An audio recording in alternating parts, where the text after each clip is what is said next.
Hello friends, I am Anand Sridharam and welcome to Republica Sridharam YouTube channel.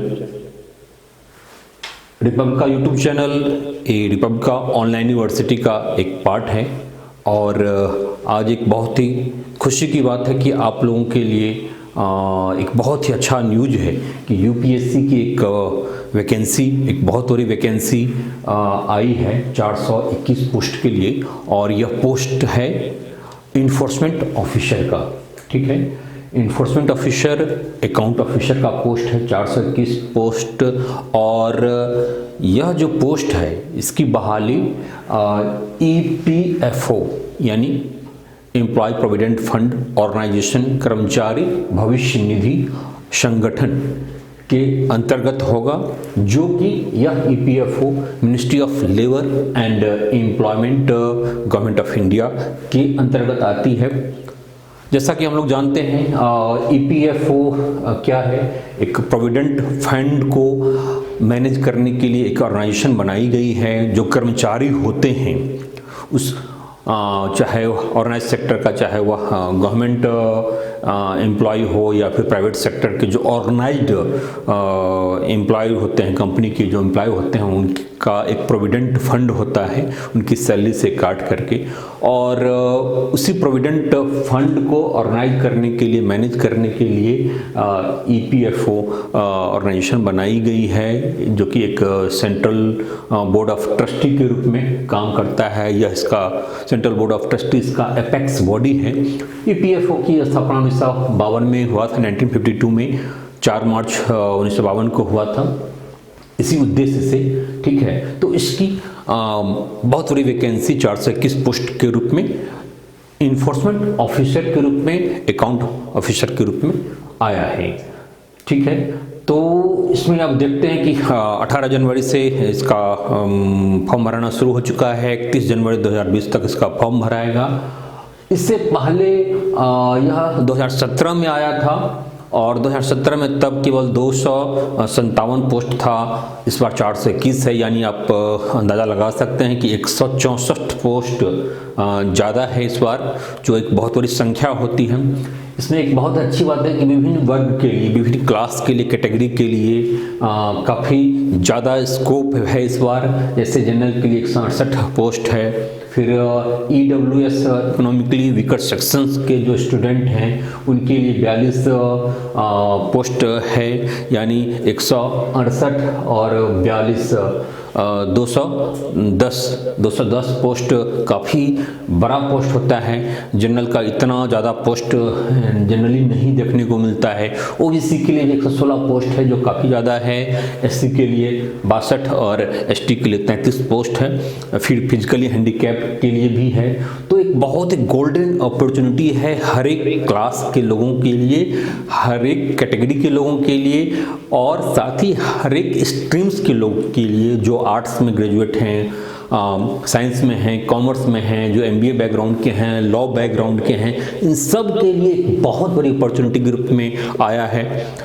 UPSC के बारे में कुछ कहने का सकता नहीं है। It is the one of the most prestigious institute not only of India but the world.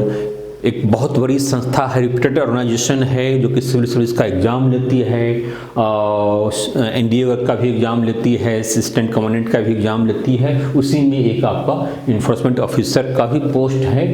तो जो लोग यूपीएससी की तैयारी करते हैं, पीसीएस की तैयारी करते हैं, इवन कि जो एसएससी की तैयारी करते हैं और कॉमर्स बैकग्राउंड के हैं, उन सब के लिए जो एक मन में एक ख्वाहिश होती है कि हमें यूपीएससी निकालना है। तो यूपीएससी सिविल सर्विस के रूप में यहाँ पर नहीं है, लेकिन एक दूसरे ढंग से यह भी यूपीएससी ही है और वहीं इसका महत्व है। तो अपने सपनों को साकार आप इस रूप में कर सकते हैं। एग्ज़ाम बहुत ही इजी है अन्य एग्ज़ाम्स की तुलना में, चूँकि यहाँ पर जो एग्जामिनेशन पैटर्न है वह काफ़ी आसान है। केवल एक आपको मेंस का एग्ज़ाम कह लें या पीटी का एग्ज़ाम कह लें या टायर फर्स्ट का एग्ज़ाम, जिसमें आपको 120 क्वेश्चन मल्टीपल चॉइस क्वेश्चन होता है और दूसरा इंटरव्यू होता है। अब बहुत सारे एग्जाम्स में हम लोग देख रहे हैं कि ऑनलाइन एग्ज़ाम हो रहा है, तो वह भी एक नई प्रकार की समस्या है। लेकिन इस एग्ज़ाम्स में क्या होगा कि ऑनलाइन एग्ज़ाम ना होकर के ऑफलाइन होगा, एग्ज़ाम होगा, तो आपके लिए बहुत ही सहूलियत की बातें। हो सकता है आगे यह भी ऑनलाइन हो जाए तो समस्या बड़ी हो सकती है, ठीक है। और फिर कब आएगा, 2023 में आएगा, 24 में आएगा, कहना बहुत ही मुश्किल है। तो यह आपके लिए न भूतो न भविष्यति वाली चीज़ें हैं, तो इसको आप लोग बिल्कुल ही लग करके आपको करना है। एज तक की जहाँ तक बातें हैं तो एज इसमें जनरल के लिए 30 ईयर्स है, और साथ ही ओबीसी को 3 ईयर्स का रिलैक्सेशन है, SC ST के लिए 5 ईयर्स का है, फिर जो फिजिकली हैंडीकैप्ड हैं उनके लिए 10 साल का है। तो एज की कोई बहुत ज़्यादा समस्या नहीं आएगी अच्छे स्टूडेंट के लिए, ठीक है। थोड़ी सी तेज़ी से हम लोग इसका जो पोस्टिंग होती है उसके बारे में थोड़ी सी चर्चा कर लेते हैं। आपको असिस्टेंट प्रोविडेंट फंड कमिश्नर के रूप में बहाली होगी, फिर प्रमोशन होगा तो आप असिस्टेंट से रीजनल लेवल पर आ जाएंगे, रीजनल प्रोविडेंट फंड कमिश्नर के रूप में बहाली होगी। फिर इसके बाद additional provident fund central commissioner के रूप में बहाली होगी। फिर उसके बाद प्रमोशन होगा तो आप सेंट्रल प्रोविडेंट फंड कमिश्नर के रूप में आपकी प्रमोशन होगा। तो यह एक हायरकी है पोस्टों की, ठीक है, जो कि काफ़ी तेज़ी से इसमें लगभग हर एक 4 साल 5 साल पर आपका प्रमोशन होता रहता है। सैलरी भी अच्छी इसमें सैलरी है। आप level 8 in pay matrix as per the 7th CPC और general central service group B के तहत इसकी सैलरी आती है। सैलरी हैंडसम ही है इसका।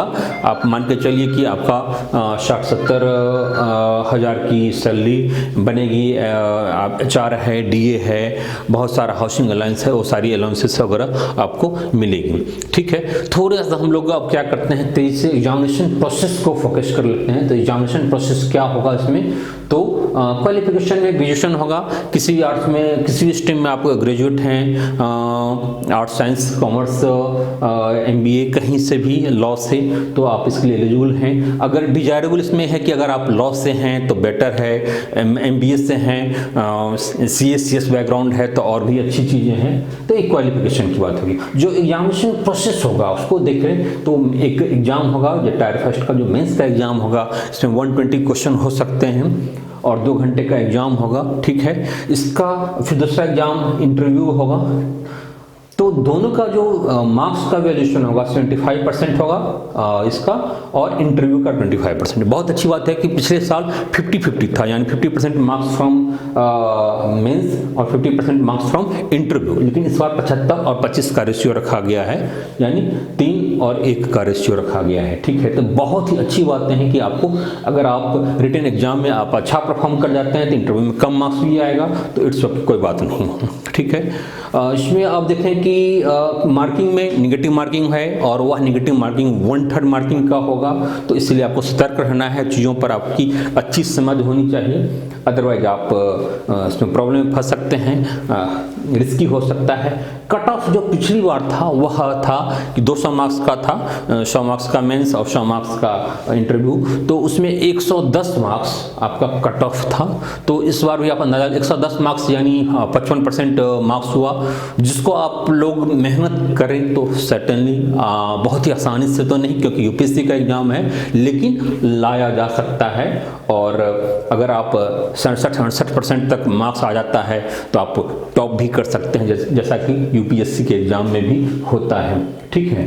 तो यह मोटा मोटी हम लोग का जो फॉर्म आया है इन्फोर्समेंट ऑफिसर का, उसके बारे में डिटेल है। इसके सिलेबस के बारे में डिटेल जानकारी हम अगले क्लास में हम आप लोगों को दूंगा। इसकी पूरी तैयारी रिपब्लिका आप लोगों को वीडियो के थ्रू आपको प्रोवाइड कराएगी, यूट्यूब चैनल पर भी, और इसकी पूरी स्टडी मटेरियल प्रोवाइड कराया जाएगा। खासकर वह सेक्शन सिलेबस में, जैसे इंडस्ट्रियल रिलेशन का सेक्शन है, लेबर लॉज का है, सोशल सिक्योरिटी का है, और जनरल अकाउंट का सेक्शन है। जहां आपको प्रॉब्लम आएगी तो वहां हम पूरी की पूरी स्टडी मटेरियल के रूप में भी और वीडियो के रूप में भी हम प्रोवाइड कराएंगे। इस प्रकार से आपके लिए काम आसान हो जाएगा, ठीक है। बाद बाकी हमारा जो चैनल है रिपब्लिका श्रीधरम, उससे आप जुड़ जाएंगे। फ़ोन नंबर से आप कांटेक्ट कर सकते हैं। जो रिपब्लिका का ऐप है, रिपब्लिका IAS, उस पर भी आप जुड़ जाएंगे, ठीक है, तो सर्टेनली ये हम लोगों के लिए काफ़ी आसान काम हो जाएगा। ओके फ्रेंड्स, हम नेक्स्ट डिस्कशन में इसके सिलेबस के बारे में डिटेल सिलेबस और स्ट्रेटजी के बारे में डिस्कशन करेंगे। आज के लिए बस इतना ही। ओके भाई।